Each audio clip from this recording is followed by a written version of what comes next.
Hi friends, இப்போ வந்து bread halwa வந்து எண்ணெயில் போட்டு பொரிக்காமல் பிரெட் அல்வா வந்து நார்மலாக எப்படி வந்து பண்ணலாம் அப்படின்னு நான் சொல்ல போகிறேன்.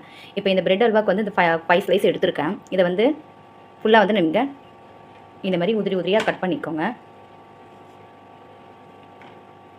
இப்படி வந்து ஃபுல்லாகவே வந்து நீங்கள் இதுமாரி உதிரிப்பாக மாதிரி பண்ணிக்கோங்க. இப்போ இதை வந்து நம்ம மிக்சியில் வந்து கொரகொரப்பாக வந்து அரைச்சி எடுத்துக்கலாம். மிக்சியில் இந்த மாதிரி கொரகொரப்பாக வந்து அரைச்சி எடுத்துக்கோங்க. இப்போ இந்த பிரெட் இருக்கு இல்லைங்களா, இந்த பிரெட்டை வந்து நான் மீடியம் ஃப்ளேமில் வச்சு ஃபுல் சூடு பண்ணி எடுத்துக்க போகிறேன். அப்படின்னா கலர் சேஞ்ச் ஆனதுக்கப்புறம் நீங்கள் ஆஃப் பண்ணிடலாம்.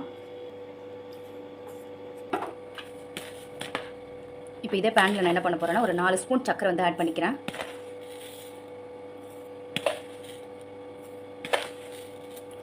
இது கூட நான் 2 கப் தண்ணி வந்து இப்போ ஆட் பண்ணிக்கிறேன்.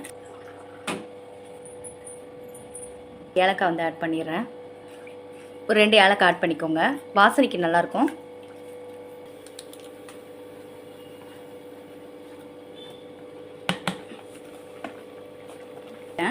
இப்போ ஃபுல்லாக மிக்ஸ் பண்ணிடுறேன்.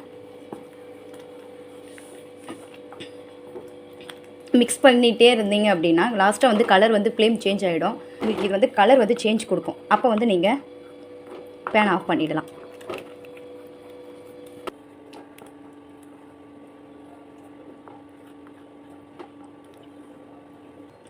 லாஸ்ட்டாக வந்து நெய் ஊற்றி முந்திரி அந்த திராட்சை ஏலக்காவும் வந்து வறுத்து எடுத்து வச்சுருக்கேன். இங்கே பாருங்கள், இது வந்து இப்போ ஆட் பண்ணிக்கோங்க, அதில் மிக்ஸ் பண்ணிவிடுங்க.